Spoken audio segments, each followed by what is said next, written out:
Hi guys, welcome back to my YouTube channel. First and foremost, thank you guys for all the love you have been showing my channel and my videos. I appreciate it so much. However, a lot of you guys are watching my videos without hitting the subscribe button, so I do need you to hit that red button right down there, just so you never miss a video.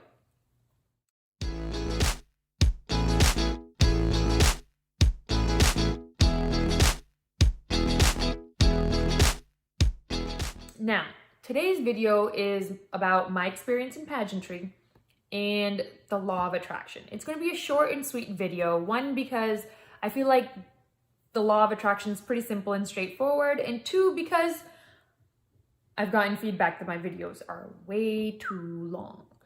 I thought I was being thorough, but guess not. Okay. Law of attraction.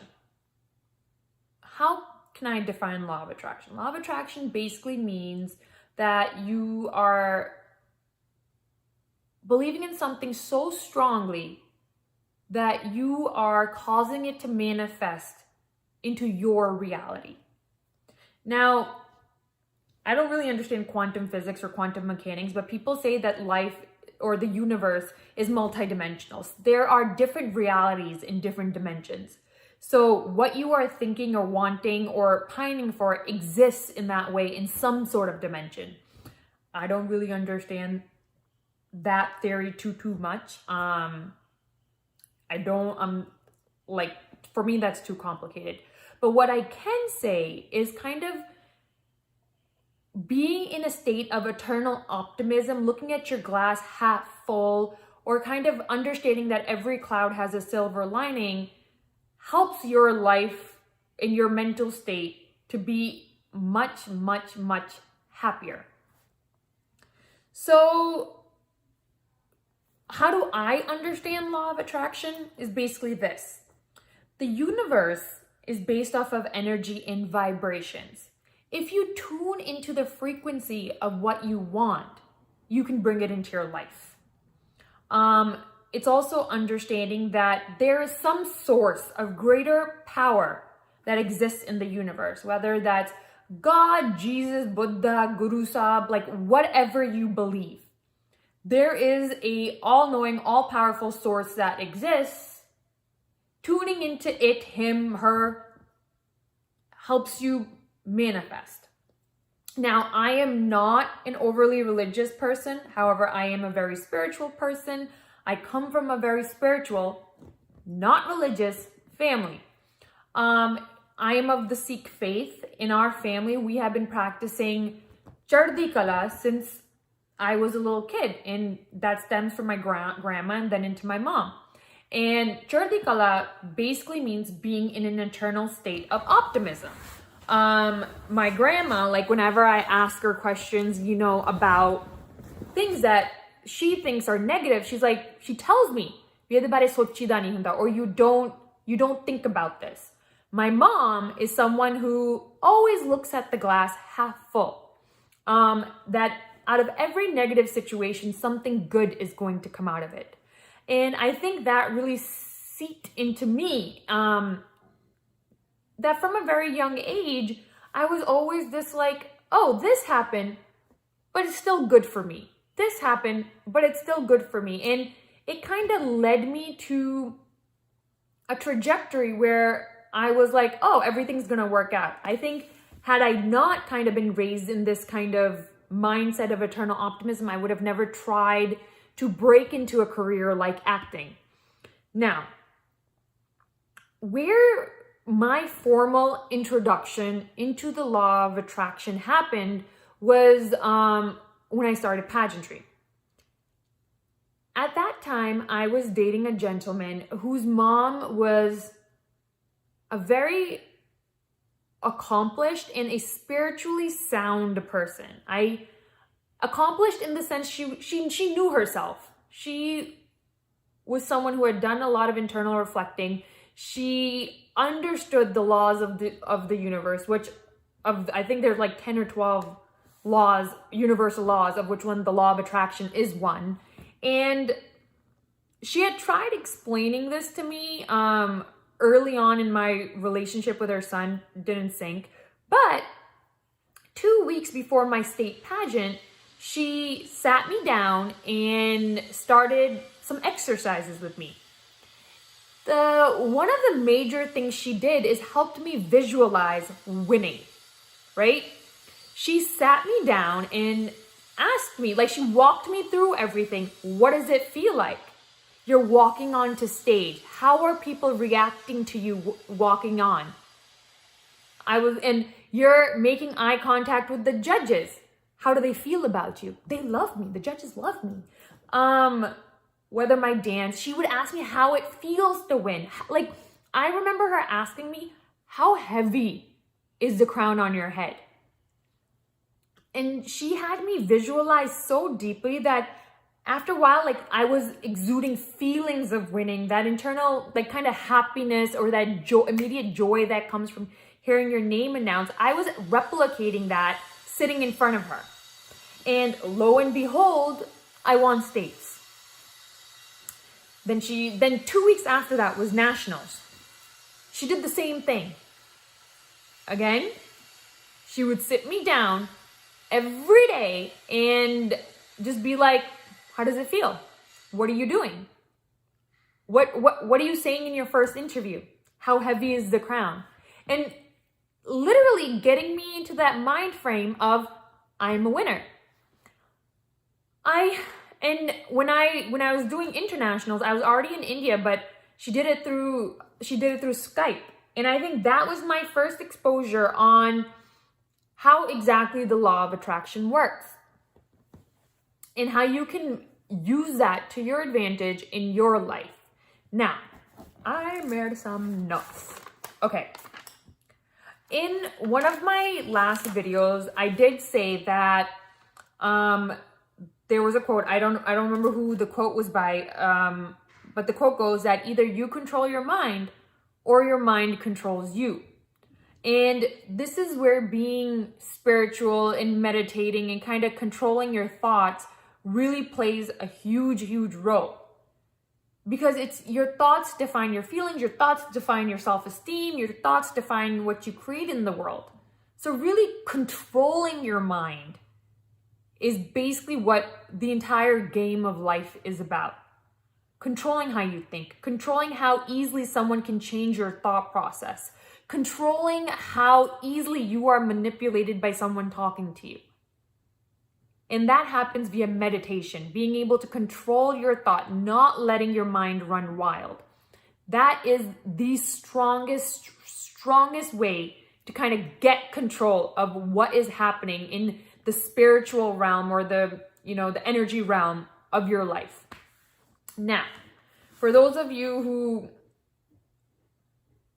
haven't hit that level yet, the other ways to do this, so I have 1, 2, 3, 4, about 5 ways, or a 5-step process in which a 5-step process that you can use to manifest things into your life. Whether that is a relationship, a career, winning something, doing something you want, anything. So the first step is to basically make a decision. Make a decision about what you want. And you have to be very, very, very sure of your decision. Because whether you're wishy-washy, whether you're, this is what I want, but I'm not really sure, the universe responds to that, right? That's kind of the frequency you're on. Make a decision and be sure of it. And there you go. You've set an intention about what you want. 2, speak of it as though it has happened. So that's where affirmations come into play. So say you want to break into Hindi cinema. What do? After Sardarji 2, when I really wanted to bag a Hindi film, literally 3 times a day, I would say 10 times, so basically 30 times a day, I am a successful actress in Hindi cinema. I am a successful actress in Hindi cinema. And I kept saying it till my brain started believing it. Kind of like in our confidence video, I talked about, reading out things to kind of retrain your subconscious mind to think better about yourself. It's the same process. Affirmations to make your mind believe a certain reality is coming into existence. So intentions, affirmations, visualization. Visualizing that what you want is happening. So this is what my ex-boyfriend's mom was doing with me. She had me sit and visualize what it felt like winning. When I wanted a Hindi film, I would visualize what it would feel like to be on that set, to be acting in a Hindi film. How proud of myself I would be feeling. And slowly, it brought in feeling. Now that's the key ingredient. Your feelings are energy. Anger is energy, happiness is energy, joy is energy, emotion is energy. So when you're saying your affirmations and you're visualizing, the last process is bringing in the feeling.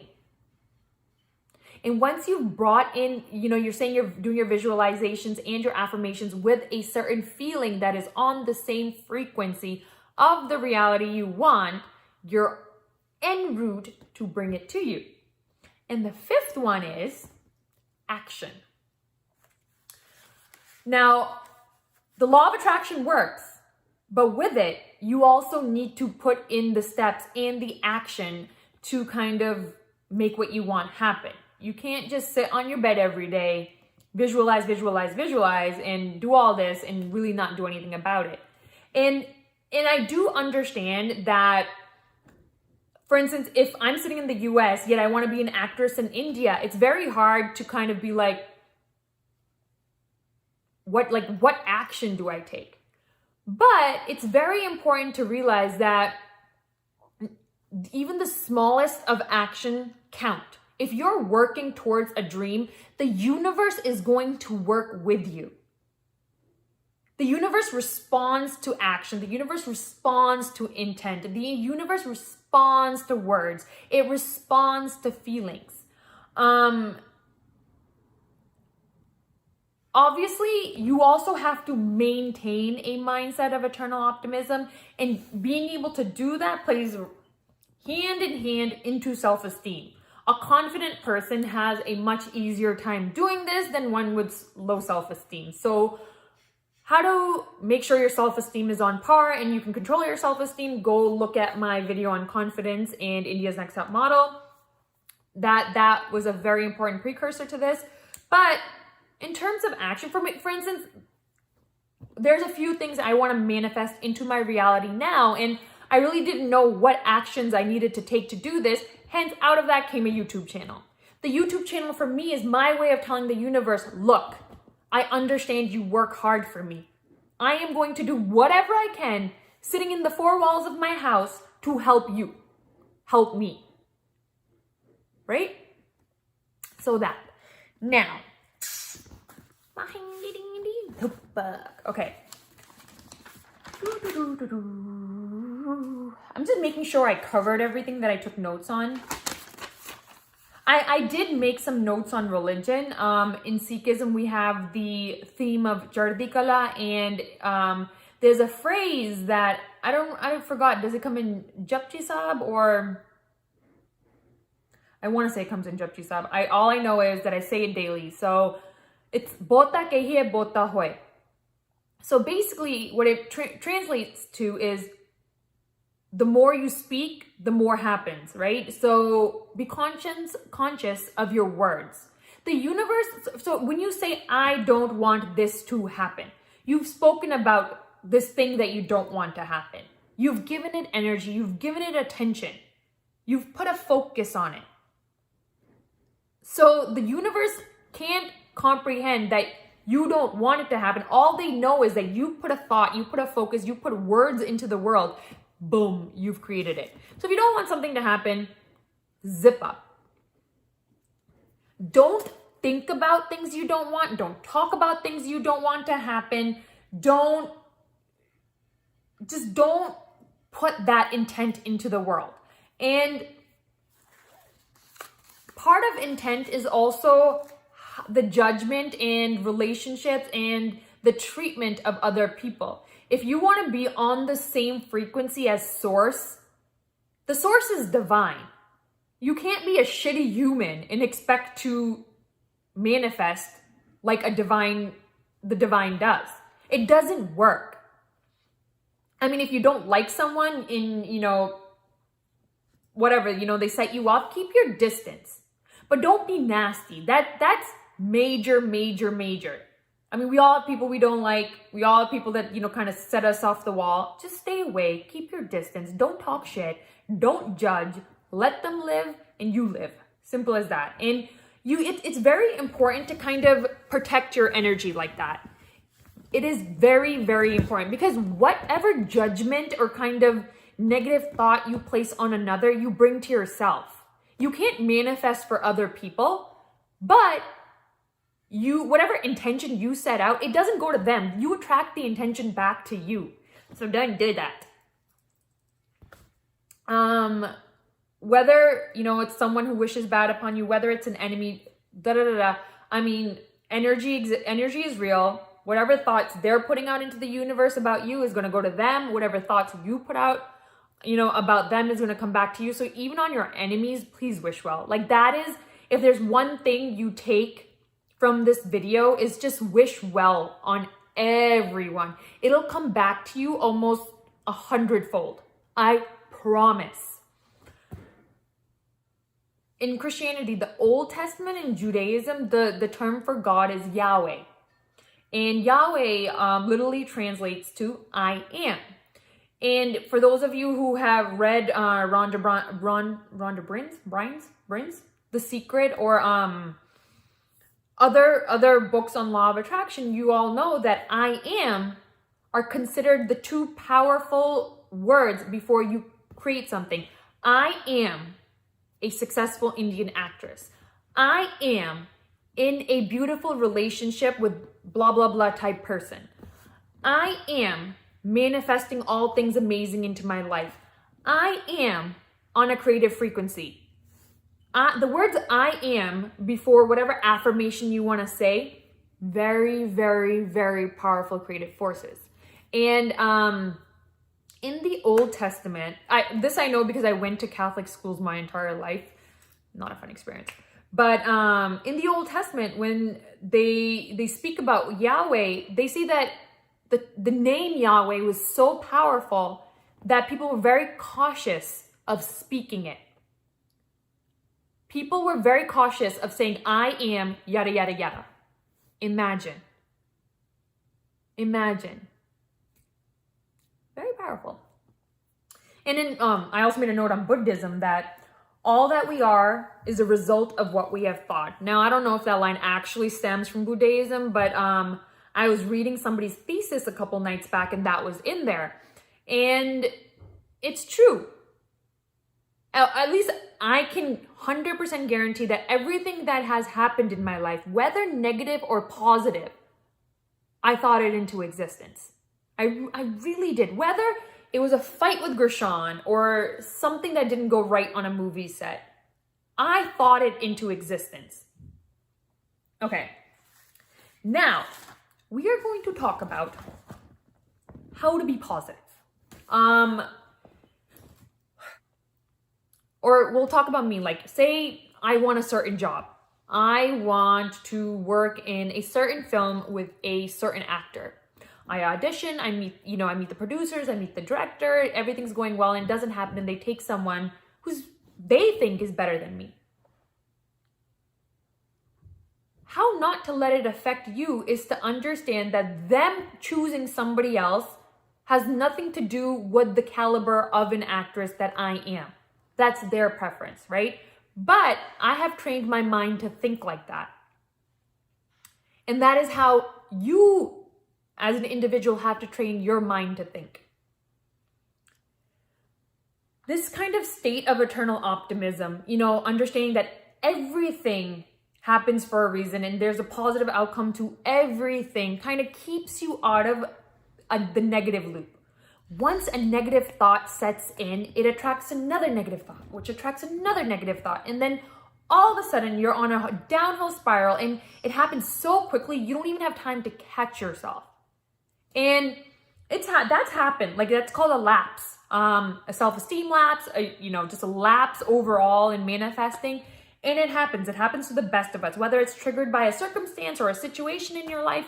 I mean, it happened to me last year when COVID hit.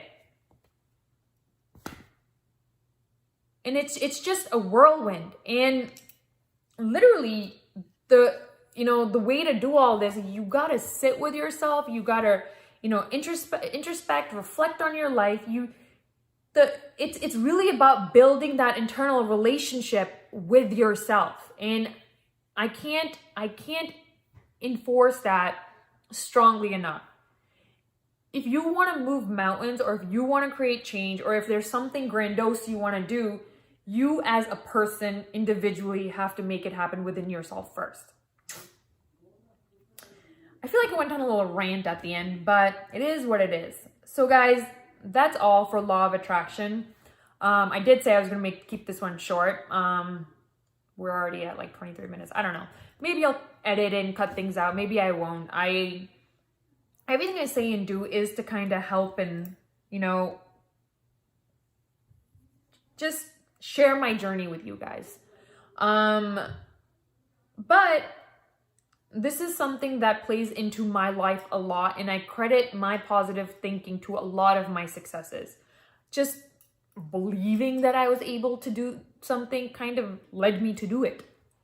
So anyways, this is all. So please hit the like button, please subscribe, please send this video to your family and friends, and leave in the comments what else you would like to hear from me.